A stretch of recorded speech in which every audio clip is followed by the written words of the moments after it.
오늘 말씀의 제목은 그들은 복을 받은 자들이니라 라는 제목으로 함께 말씀을 나눠보도록 하겠습니다. 1절을 보면 이스라엘 자손이 또 길을 떠나 모압 평지에 진을 쳤다. 그리고 그 친 곳은 요단 건너편 곧 여리고 맞은편이라고 말하고 있습니다. 21장에서 저희가 함께 나누어 왔습니다. 아모리 그리고 바산과의 전쟁에서 승리한 이후에 하나님께서는 이스라엘 백성으로 하여금 약속의 땅 가나안을 향하여 쉬지 않고 계속해서 또 길을 떠나 계속해서 점진적으로 성실하게 이끌어 가시는 하나님을 보여주고 계십니다. 끊어짐 없이 성실하게 우리의 삶을 인도하시는 하나님을 바라볼 때 우리의 광야와 같은 이 인생길에 얼마나 큰 용기가 되는 줄 모르겠습니다. 이 모압 평지는 이제 민수기가 끝날 때까지 그리고 이제 모세가 죽기까지 더 이상의 지리적 이동은 일어나지 않습니다. 모압 평지 내에 시딤이라는 곳에 이스라엘 백성들이 지금 진을 치고 있는데요. 이 시딤이라는 것은 여러분이 성경 공부를 통해서 들어보셨을 것입니다. 모세의 신명기 마지막 설교가 이루어지는 곳이고 모세의 죽음이 있었던 곳입니다. 여리고 맞은편은 약속의 땅과 요단강 사이, 요단강 이 사이, 지금 이 강만 건너면 이제 약속의 땅이 바라다 보이는, 약속의 땅에 거의 다다라지고 있는 그 지역의 경계를 말하고 있습니다. 우리 2, 3절 함께 읽겠습니다. 시작. 십볼의 아들 발락이 이스라엘이 아모리인에게 행한 모든 일을 보았으므로 모압이 심히 두려워했으니 이스라엘 백성이 많음으로 말미암아 모압이 이스라엘 자손 때문에 번민하 4절까지요. 미디안 장로들에게 이르되 이제 이 무리가 소가 밭의 풀을 뜯어먹은 같이 우리 사방에 있는 것을 다 뜯어먹으리로다 하니 그때에 십볼의 아들 발락이 모압 왕이었더라. 네, 이 발락은 강력한 아모리 왕을 제패한 눌러버린 이스라엘을 보았습니다. 그 이스라엘을 보니까 자신들의 운명이 그렇게 될까봐 크게 두려워하고 있다라고 말하고 있습니다.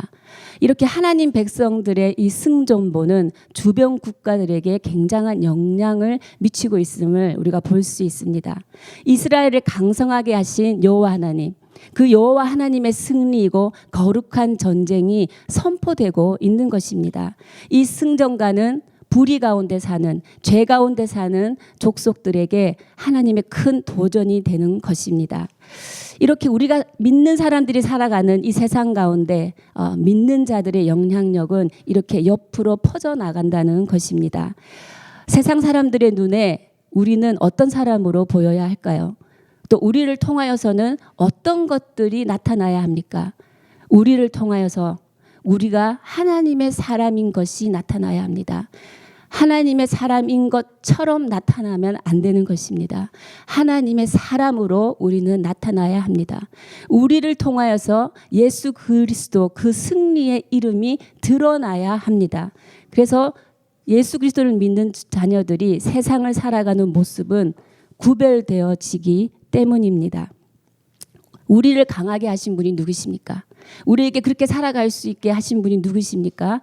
바로 여호와 하나님이십니다. 그러니 우리의 삶을 통하여, 우리의 찬양을 통하여 여호와 하나님을 드러내야 하는 것이 우리 믿음의 사람들의 사명이 아닌가, 그런 생각을 해보았습니다. 세상이 인정할 만한 예수 그리스도의 승리를 선포하는 그런 사람 되시기를 주님의 이름으로 축복하고 기도합니다. 우리 교회가 그런 교회 되기를 원합니다. 우리 교회가 어떤 교회입니까? 교회는 사람을 살려야 합니다. 그리고 그 살아난 사람이 세상을 살려야 하는 것입니다. 우리 교회 이 구호가 지금 페이스북에 우리 영유아부 이지영 성도님을 때문에 굉장히 유명해지고 있습니다. 네, 5살 우리 이지영 성도님, 네, 엄마가 자꾸 털려서 본인이 답답해서 집에서 하셨다고 합니다. 여러분 혹시 우리 교회 구호를 기억하고 계십니까? 은근히 어렵습니다. 사람 살리는 교회, 세상 살리는 사람. 네, 교회 사람을 바꾸시는 분도 많고요. 다시 해볼까요? 사람 살리는 교회, 세상 살리는 사람. 네, 그렇습니다. 이것이 드러나게 우리를 통하여 우리 공동체를 통하여 이 비전이 드러난 삶을 살 때 세상 사람들은 우리로 인하여 빛과 소망을 회복할 것입니다. 네, 그리고 발락은 미디안 장로들을 불러들였습니다. 미디안 장로들을 왜 불러들였습니까? 이렇게 말하고 있습니다. 이 무리가 우리 사방에 있는 것을 다 뜯어 먹으리로다라고 말합니다. 소라고 표현하죠. 주변 민족들 그리고 이스라엘 백성들 스스로가 이전엔 자기네들을 뭐로 표현했습니까? 메뚜기 떼로 표현했습니다. 그런데 이제 이 하나님 안에서 믿음으로 다시 재정비되어진 이스라엘 백성들이 다른 족속들에게 비춰질 때 이제 소떼로 비춰집니다. 네. 근데 이스라엘 백성은 무장되지도 않고 군사적인 전문적인 훈련을 받지도 않았습니다. 근데 하나님이 함께 하신다는 것만으로도 다른 사람들에게는 굉장한 존재, 그리고 세상을 살릴 만한 존재, 그리고 세상의 소망이 될 만한 존재, 그런 큰 존재로 보인다는 것입니다. 얼마나 할렐루야인지 모르겠습니다. 근데 미디안 장로들과 이렇게 함께 연합할 수 있었던 것은 미디안 족속들은 목축업이 생계였습니다. 그리고 목축업으로 교육을 해서 생계를 이어나가고 있는 족속이었습니다. 그렇기 때문에 풀은 미디안 족속들에게 굉장히 중요한 것이었습니다. 발락이 풀이 다 없어진다, 풀을 완전히 없앤다라는 그 말에 함께 동참하게 됩니다. 서로의 경제적인 이익이 공감대가 되어서 함께 이 일에 동참하게 됨을 볼 수 있습니다. 5, 6절 함께 읽으며 나아가시겠습니다. 시작. 자신을 보홀의 아들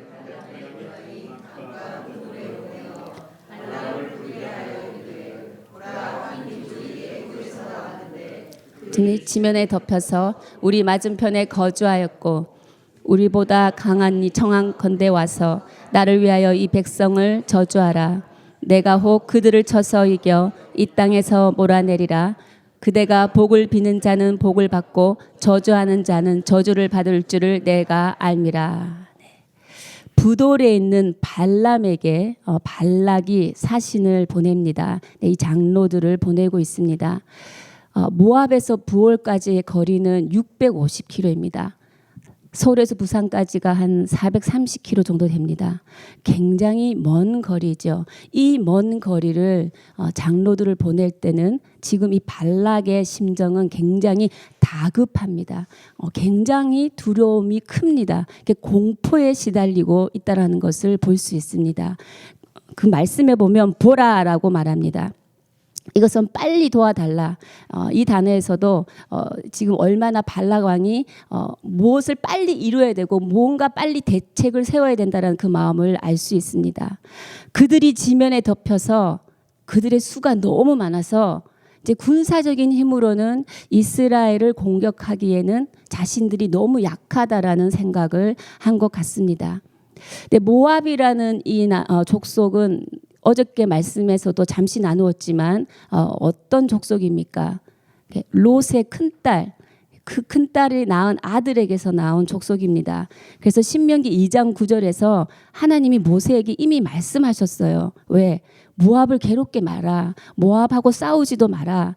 그 땅을 내가 너한테는 기업으로 주지 아니하고 내가 롯 자손에게 이것을 기업으로 주었다라고 말하고 있습니다. 말씀 가만히 있으면 말씀대로 이루어질 건데 뭡니까? 자신의 불안함과 두려움이 오면 자신이 가진 걸로 뭔가 해결하고 하는 그 인간적인 우리의 그 죄성을 우리가 오늘 발락을 통해서 볼 수 있는 것입니다. 그 어리석게 이 왕은 이스라엘을 전멸시키려고 계획을 세우고 있는 것입니다. 하나님의 생각과 우리의 생각은 이렇게 다르다는 것이죠. 발락은 이스라엘과 전쟁으로는 승산이 없다라는 결론을 내리고 지금 이제 다른 방법을 취하고 있습니다. 어떤 방법입니까? 주술이라는 영적인 방법으로 전환하고 있습니다. 이들이 찾아간 발람은 술사입니다. 술사는 복채를 받고 복수를 행하는 사람이죠. 근데 이 발람은 능력 있는 술사였던 것 같습니다. 왜냐하면 이 말씀을 보면 그가 복을 비면 복이 임하고 그가 저주를 하면 저주가 임하게 되는 그 신통력을 가지고 있었다라는 것을 볼 수 있습니다. 또 말의 능력을 지니고 있었다라는 것도 알 수 있습니다. 발락의 생각에는 이 발람이 이스라엘을 저주하면 이스라엘의 역사의 흐름을 뒤바꿀 수 있겠다. 발람이 이스라엘을 저주하면 내가 전쟁에서 이길 수 있겠다. 라고 생각을 한 거죠. 이 발락의 잘못된 믿음의 토대, 이 잘못된 믿음의 근거는 결국은 무엇입니까? 믿음의 대상을 잘못 찾게 되는 것입니다. 믿음의 대상을 잘못 찾아서 스스로 멸망의 길을 자초하고 있는 것을 우리가 볼 수 있습니다. 여러분의 위기 상황이 닥쳐왔을 때 무엇을 의지합니까? 이 문제를 해결할 수 있는 가장 탁월한 전문가를 찾아가십니까? 아니면 내가 경험해왔던 성공담을 통하여 해결하십니까? 아니면 내가 가진 재물로 해결합니까? 내가 가진 전문적인 지식으로 해결하고 있습니까? 우리가 위기가 닥쳤을 때 제일 먼저 알아야 될 분은 하나님 아버지 한 분이심을 믿습니다. 왜냐하면 하나님 한 분만이 우리의 인생을 주관하시는 분이시기 때문입니다. 우리의 운명은 하나님께서 주관하시는 것입니다. 하나님을 믿는 성도들에게 하나님께서는 축복의 유업을 주셨습니다. 그 복이 오늘 저와 여러분 가운데 함께하기를 선포합니다. 성경에서 복술과 이 술수에 대해서, 소위 쉽게 말하면 점 보는 거에 대해서 신명기 18장 10절에서 12절은 이렇게 말씀하고 있습니다. 우리 권사님들 잘 들으셔야 합니다. 그의 아들이나 딸을 불 가운데 지나가게 하는 점쟁이나 규령을 말하는 자나 요술하는 자나 무당이나 진언자나 신접자나 박수나 초혼자를 너희 가운데 용납하지 말라. 네. 제가 가끔 봅니다. 결혼을 앞둔 자녀들 이들이 서로 맞는지 궁합을 보러 가시더라고요. 네. 그리고 좋은 날을 잡아서 결혼시키고 싶어서 날도 잡으러 가시더라고요. 그래서 권사님께 말씀드립니다. 권사님 그런 거 하지 마세요. 아니 사돈도 원하고 좋은 게 좋은 거니까. 네, 별 뜻은 없습니다. 권사님이 주 여호와 하나님을 섬기지 않고 믿지 않으시는 분이 아닙니다. 네, 그렇지만 성경에서 말하고 있습니다. 점치는 것은 여호와 보시기에 가증한 것이고 그것은 하나의 무거운 죄라고 언급하고 있습니다. 우리의 삶에 조그만 죄의 모습이라도 예수 그리스도의 보혈로 씻어내는 그 실천이 있어야 되겠습니다. 7절부터 8절 우리 함께 읽도록 하겠습니다. 시작.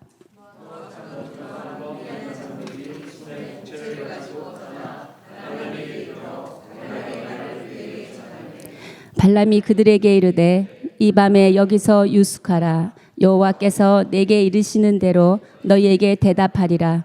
모압 귀족들이 발람에게서 유숙하니라. 네. 발락이 발람에게서 좋은 점괘, 이 좋은 점괘는 무엇입니까? 내가 원하는 것. 네. 내가 원하는 점괘를 지금 돈으로 사기를 원하는 거죠. 왜 복채를 가지고 왔다라는 것은 복채를 많이 받으면 정말 또 내가 원하는 것을 말해주는 사람들이 많이 있더라고요. 제가 얘기를 들어보면. 그래서 이 거래가 일어나고 있는 것입니다. 이방 신과 이방 사람들과의 그 신과 그 민족 사람들과의 관계는 이렇게 거래 관계가 있습니다. 네, 많이 주면 많이 받는다라는 거래 관계죠. 근데 여호와 하나님과 하나님의 백성들 사이의 거래는 무슨 관계입니까? 언약의 관계입니다. 우리는 언약의 관계로 맺어졌기 때문에 우리의 상황, 형편, 처지와 아무 상관없이 예수 그리스도 그 믿음을 믿는 사람은 하나님의 복을 받고 영원한 생명을 얻게 해놓았습니다. 왜냐하면 하나님은 약속의 하나님이기 때문입니다. 신약 시대에도 이렇게 돈으로 사기 원하는 그런 사건이 있었습니다. 시몬 말수살가 있었죠. 네. 제자들이 성도들에게 안수하자 성령의 능력이 일어났습니다. 그 성령의 능력이 일어나는 걸 보고 돈을 주고 사려는 시도를 했던 것입니다. 그래서 베드로에게 질책을 받았던 그 어리석은 인간의 모습을 신약 시대에서도 찾아볼 수 있었습니다. 발람이라는 이 사람에 대해서 굉장히 선지자로 많은 오해를 받을 수 있는 부분이 있다라고 제가 생각을 했고요. 또 신학적 전승이나 또 신학자들 간에서도 발람은 하나님 여호와를 그래도 믿는 사람이라고 주장하는 사람도 있고, 아니다, 발람은 두신, 그러니까 다신론을 섬기는 그냥 그 구약 시대의 술사일 뿐이라고 주장하는 분도 계십니다. 그래서 성경에서는 발람을 뭐라고 평가하나, 성경에서 답을 찾아보기로 했습니다. 베드로후서 2장 13절에는 발람을 이렇게 표현하고 있더라고요.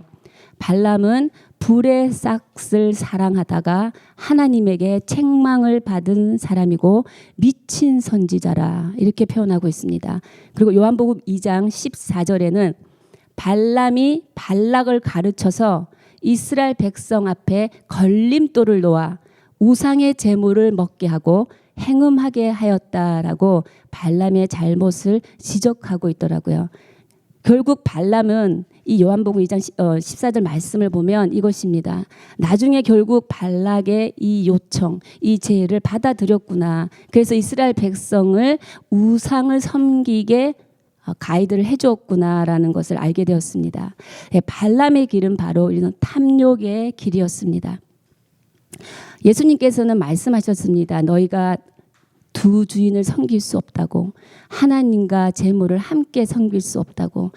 발람 안에 있는 이 탐욕, 재물의 유혹에 대한 부분이 결국은 발람으로 하여금 정말 죽음을 맞이하게 되는 그 사건의 근거를 제공하고 있지 않나, 그런 생각을 해보았습니다.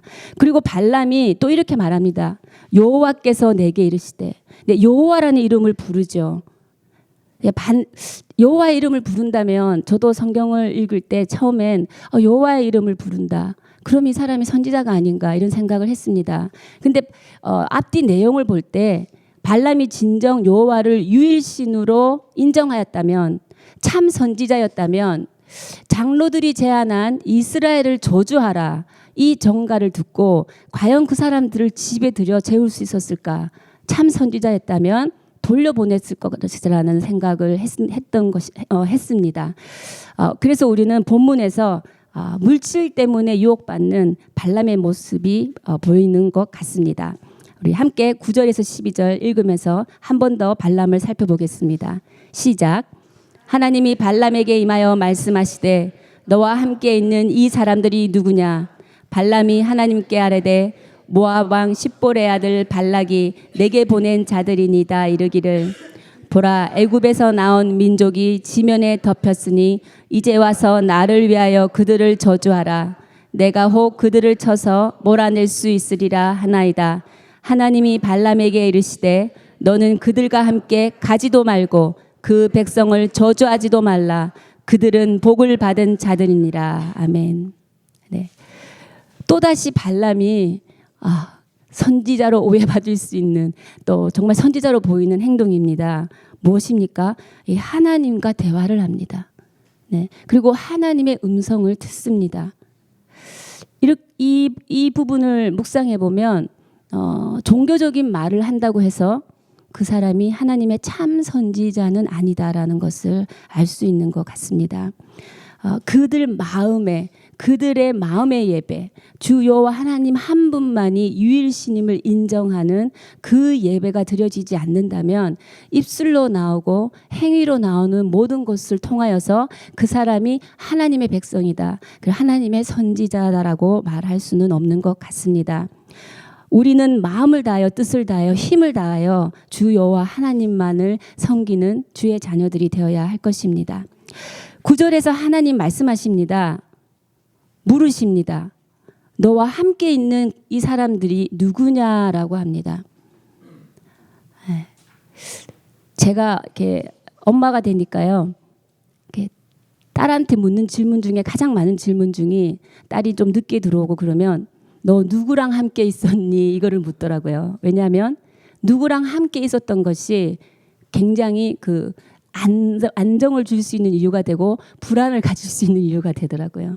근데 하나님이 지금 몰라서 묻겠습니까? 지금 하나님이 발람에게 네가 누구와 함께 있는지, 그리고 그 사람들이 누군지 몰라서 묻는 것이 아닙니다. 하나님이 이렇게 질문할 때는요, 우리에게 다시 한번 생각해 보아라. 다시 한번 네 마음을 돌이켜보지 않겠니라는 그 의미가 담겨져 있는 것입니다. 발람의 탐욕에 그 어두워진 마음을 하나님께서는 스스로 깨달아 돌이키기를 원하는 마음이 있는 것입니다. 발락이 보낸 장로들의 제의에 다시 한번 네가 신중하게 생각해보지 않겠니? 자유의지죠. 자유의지. 어제 말씀드렸다시피 하나님이 주신 최고의 선물 중에 하나입니다. 이 자유의지, 자발적으로 우리가 주님 앞에 돌아가고 자발적으로 주님을 사랑하는 것을 하나님이 가장 기뻐하십니다. 그게 하나님이 지금 기회를 주시죠. 하나님 아버지의 그 마음을 우리가 또 한번 묵상할 수 있는 것입니다. 창세기 3장 9절에 이런 질문을 누구한테 하였습니까? 아담에게 했습니다. 범죄하여서 나무 사이에 숨어 있는 아담에게 네가 어디에 있느냐 그랬습니다. 지금 하나님께서 나와 여러분 가운데 지금 음성으로 말씀하고 계십니다. 아들아, 딸아, 지금 네가 어디에 있느냐? 지금 누구와 함께 있느냐? 질문하고 계십니다. 주님 앞에 우리가 돌이켜야 할 것이 무엇인지, 그리고 내 스스로 내 안에 있는 그 어두움을 깨야 될 부분이 무엇인지, 내 스스로 깨달아야 할 부분이 무엇인지 하나님은 지금 세미한 음성으로 우리에게 말씀하고 계심을 알 수 있습니다. 저는 이 질문에 이 답을 하기 원했습니다. 시편 1장 1절이었습니다. 자막을 보고 하나님이 지금 하는 그 질문에 여러분이 대답하는 마음으로 한번 읽어 내려가겠습니다. 시작. 복 있는 사람은 악인들의 꾀를 따르지 아니하며 죄인들의 길에 서지 아니하며 오만한 자들의 자리에 앉지 아니하고. 아멘. 그렇습니다. 지금 우리가 있어야 할 자리입니다. 악인들의 꾀를 따르지 아니해야 합니다. 죄인들의 길에 서지 아니해야 됩니다. 오만한 자의 자리에 앉지 않아야 하는 것입니다. 하나님은 또한 발람에게 굉장히 구체적이고 분명하게 지시하고 있습니다. 그들과 함께 가지도 말고 그 백성을 저주하지도 말라. 그들은 복을 받은 자들이니라. 아멘. 우리는 알지 못합니다. 하나님이 나를 둘러싼 모든 환경을 어떻게 움직이시고 간섭하시고 역사하시고 하나님의 섭리를 이루어 나가는지 알 수가 없습니다. 근데 오늘 이 본문을 볼 때 하나님은 이스라엘 백성을 보호하기 위해서, 이스라엘 백성을 지키기 위해서 하나님은 지금 모든 이스라엘 주변 민족들의 역사에 개입하고 계심을 우리가 알 수 있습니다. 하나님은 치밀하고 은밀하게 우리의 삶을 인도하고 계시는 것입니다. 이것이 얼마나 큰 은혜이고 얼마나 놀라운 은혜입니까? 지금까지 살아온 것 주의 은혜라는 고백이 나오지 않을 수가 없습니다. 나의 나된 것이 하나님의 은혜라는 고백이 나오지 않을 수가 없는 것입니다. 그리고 13절에 너희는 너희 땅으로 돌아가라. 하나님 백성을 보호하시는 크신 사랑을 볼 수 있습니다. 돌려보냅니다. 그리고 뭡니까? 하나님의 백성들이 죄인의 길에 동참하지 않기를 원하십니다. 발람이 따라가는 것을 원치 않으시는 하나님이십니다. 그런데 하나님은 지금 중요한 하나의 명령을 하고 있습니다. 네가 왜 함께 가지도 않아야 되며 그 백성을 저주하지도 말아야 되는 이유는 그들은 복을 받은 자들이기 때문입니다.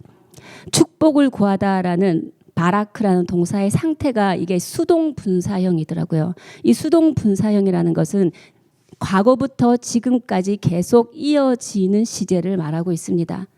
그들은 복을 받았던 자들일 뿐만 아니라 지금도 끊임없이 하나님의 복을 받고 있는 자라라고 말씀하고 계십니다. 하나님은 한 번 약속을 하시면 결코 바꾸시는 분이 아니십니다. 아브라함과 이삭과 야곱의 하나님, 지금 나의 하나님이시고 그 언약의 하나님이 지금도 나를 통해 그 언약을 성취해 나가는 것입니다. 그리고 아무리 원수들이 하나님의 이름을 빌어서 우리를 저주한다고 해도 우리는 저주 아래 들어가지 않는 것입니다. 하나님이 한 번 복 주시기로 작정하여 그의 은혜 아래 둔 자들에게는 저주는 영원히 들어올 수 없는 것이기 때문입니다. 우리가 이 복을 받은 자들입니다. 여러분, 이 복을 받은 자가 우리가 어떻게 살아야 하겠습니까? 시편 1장 1절의 길을 살아야 합니다. 여러분이 어디에 있어야 하는 것입니까? 여러분은 하나님이 기뻐하는 바로 그 자리에서 하나님의 뜻을 이루어내는 통로로 살아가셔야 합니다. 네, 마지막으로 로마서 8장 31절 39절을 우리가 힘차게 자막을 통하여 읽음으로 말씀을 마무리할까 합니다. 로마서 8장 31절에서 39절입니다. 시작. 우리가 무슨 말 하리요? 만일 하나님이 우리를 위하시면 누가 우리를 대적하리요? 자기 아들을 아끼지 아니하시고 우리 모든 사람을 위하여 내주신 이가 어찌 그 아들과 함께 모든 것을 우리에게 주시지 아니하겠느냐? 누가 능히 하나님께서 택하신 자들을 고발하리요? 의롭다 하신 이는 하나님이시니 누가 정죄하리요? 죽으실 뿐 아니라 다시 살아나신 이는 그리스도 예수시니 그는 하나님 우편에 계신 자요 우리를 위하여 간구하시는 자니라. 누가 우리를 그리스도의 사랑에서 끊으리요? 환난이나 공고나 박해나 기근이나 적신이나 위험이나 칼이랴. 기록된 바 우리가 종일 주를 위하여 죽임을 당하게 되며 도살당할 양같이 여김을 받았나이다 함과 같으니라. 그러나 이 모든 일에 우리를 사랑하시는 이로 말미암아 우리가 넉넉히 이기느니라. 내가 확신하노니 사망이나 생명이나 천사들이나 권세자들이나 현재일이나 장래일이나 능력이나 높음이나 깊음이나 다른 어떤 피조물이라도 우리를 우리 주 그리스도 예수 안에 있는 하나님의 사랑에서 끊을 수 없으리라. 아멘. 사랑하는 성도 여러분, 여러분 가운데 이 말씀에 확신이 있으십니까? 사람이 어떻게 생각하는 것은 문제가 되지 않습니다. 하나님이 어떻게 생각하느냐가 중요한 것입니다. 우리는 하나님의 복을 받은 사람입니다. 하나님은 우리를 볼 때 예수를 통해서 우리를 봅니다. 저는 광고 문구가 생각났습니다. 보험회사 광고 문구인데요. 굉장히 감동적이었어요. 눈물을 흘리는 할머니가 대사를 하는 거였어요. 내 새끼가 새끼를 낳았네. 손자가 굉장히 무례한 행동을 해도 할머니 할아버지는 그냥 예쁘기만 합니다. 왠지 아십니까? 내 새끼의 새끼라 그렇습니다. 하나님은 우리가 연약함으로 우리가 죄 가운데 있어서 넘어진다 할지라도 하나님 우리를 영원히 사랑하십니다. 왜냐하면 내 아들의 아들이기 때문입니다. 그래서 하나님은 우리를 바라볼 때 십자가를 통해 바라보시기 때문에 우리를 용서하고 용납하시는 것입니다. 사랑하는 여러분, 누가 무엇이라고 해도 겁내지 마십시오. 위축될 것이 없습니다. 당당하게 살아가십시오. 사람들이 나를 비방해도 괜찮습니다. 욕을 해도 괜찮습니다. 미워해도 괜찮습니다.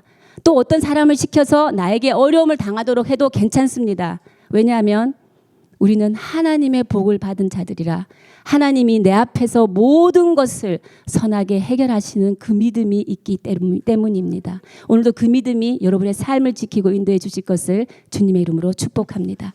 우리 함께 기도하며 나아가시겠습니다. 이 시간 함께 기도하기를 원하는 것은 하나님 앞에, 하나님의 그 사랑 앞에 감사함으로 주님 앞에 나아갔으면 좋겠습니다. 주님, 그렇습니다. 모든 일에 우리를 사랑하시는 그 예수 그리스도로 말미암아 우리가 넉넉히 이긴다고 하셨습니다. 주님, 독생자를 내어주신 그 사랑으로 우리를 사랑하시니 감사합니다. 이 세상 어떠한 대적들이 우리를 주의 사랑 안에서 끊을 수 있겠습니까? 주님, 오늘도 하나님의 영원한 은혜 아래 우리가 거하게 하여 주시옵소서. 그리고 세상 사람들이 우리를 바라볼 때 하나님의 사람인 것을 알게 하시고 예수 그리스도 이름이 승리가 전달되는 하나님의 메신저로 살아가는 그 사람임을, 그래서 그 사람의 인품을 통하여 예수 그리스도가 드러나는 그런 삶을 살아가게 하여 주시옵소서. 그래요, 나의 하나님이 내 삶을 통하여 내 찬양을 통하여 고백되어지게 하여 주시옵소서. 우리를 주관하시고 우리가 유일하게 의지해야 될 여호와 하나님, 오늘도 그분의 이름을 부르며 우리가 함께 주여 부르고 주님 앞에 기도하며 나아가시겠습니다. 주여! 할렐루야. 주님 그렇습니다. 하나님 오늘도 주님 우리를 살리시고 건지신 하나님의 사랑, 하나님 주의 백성들 그들은 나의 복을 받은 자라, 그들은 복을 받은 자들이니라 하나님께서 선포하여 주시어서 하나님 오늘도 주의 은혜 아래 영원히 거할 수 있는 그 은혜를 허락하여 주시니 감사합니다. 하나님 우리가 두려워하지 않을 것입니다. 주님 우리가 위축당하지 않을 것입니다. 상황으로 묶이지 않을 것입니다. 왜냐하면 독생자 예수 그리스도의 그 은혜가, 이제 독생자 예수 그리스도의 십자가의 능력이 우리의 삶을 덮을 것이며 우리를 보호할 것이며 우리를 인도하실 것을 우리는 믿음으로 알기 때문입니다. 우리의 삶을 성실하도록 끈질기게 끊임없이 인도하시는 신실하신 하나님을 바라보며 나아가게 하여 주시옵소서. 하나님 아버지 우리가 의지해야 될 대상은 오로지 여호와 하나님 한 분이심을 하나님 선포하며 나아갑니다. 하나님 우리가 세상 사람들의 눈에 하나님의 사람으로 보이게 하여 주시옵소서. 세상 사람들이 우리를 하나님의 사람으로 여기게 하여 주시옵소서. 그것은 우리를 통하여 드러나는 하나님 예수 그리스도의 성품과 예수 그리스도를 닮아가는 인품으로 인하여 하나님이 드러나는 그 영광을 누리게 하여 주시옵소서. 하나님 우리를 강하게 하시는 분은 오로지 하나님이심을 선포합니다. 하나님 우리의 삶 가운데 오시어 다스려 주시고 우리의 삶을 주관하여 주시고 우리의 인생을 주께서 이끌어 주시옵소서. 하나님 상황을 바라보지 않겠습니다. 하나님 우리를 강하게 하시는 하나님으로 인하여 하나님 세상이 두렵고 떨리는 마음으로 도전을 받을 것입니다. 주님 우리의 교회로 인하여 사람 살리는 교회로 인하여 하나님 세상이 소망을 바라보게 될 것입니다. 하나님 주를 믿는 백성들을 통하여 하나님의 사람들이 다시 일어서게 될 것입니다. 일어나 빛을 발하며 빛과 소금의 역할을 감당하며 살아가는 하나님의 백성들 되게 하여 주시옵소서. 네가 어디에 있느냐, 네가 지금 누구와 함께 있느냐, 하나님께서 묻는 그 질문에 하나님 그렇습니다. 내가 죄인의 길에 서지 않겠습니다. 내가 악인의 길을 따르지 않겠습니다. 주님 내가 오만한 자의 자리에 앉지 않겠습니다. 하나님의 복을 받은 백성으로 하나님의 백성답게 살아가겠습니다. 구원을 이루어가며 성화를 이루어가며 두렵고 떨림으로 주님 앞에 나의 삶을 살아갈 수 있도록 주님 도와주시고 성령의 역사하여 주시옵소서.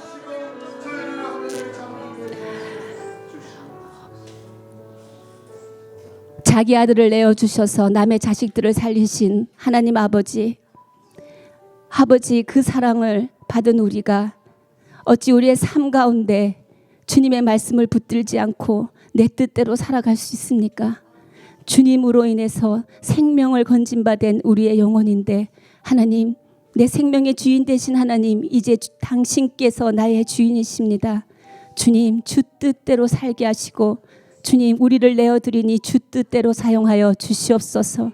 주님 우리의 인생길 가운데 끊임없이 인도하시는 성실하신 하나님을 바라볼 때마다 오늘도 힘을 얻고 하나님의 편에 서서 믿음으로 살아갈 용기를 가집니다. 주님 우리가 그렇게 살아갈 수 있도록 성령을 부어 주시옵소서. 주님 사람 살리는 교회가 세상의 소망이 되고 이웃의 소망이 되는 따뜻한 사랑의 교회가 되게 하여 주십시오. 서로의 마음을 이어가는 하나님의 백성들의 예배 공동체가 되게 하여 주시옵소서. 하나님 그래 우리의 따뜻함으로 인하여 세상이 따뜻하게 변화되는 하나님 사람을 살리는 교회, 세상을 살리는 사람들이 주님 앞에 예배드리는 그런 공동체 되게 하여 주시옵소서. 주님 감사합니다. 오늘도 우리가 있어야 될 자리를 알게 하신 주님을 찬양하며 지금은 우리 주 예수 그리스도의 은혜와 하나님 아버지의 크신 사랑과 성령의 교통 역사하심이 하나님의 길에 하나님의 편에 그리고 하나님의 복을 받은 자로 살아가기를 원하는 주의 백성들 머리 위에 지금으로부터 영원히 함께 하시기를 간절히 축원하옵나이다. 아멘. 주님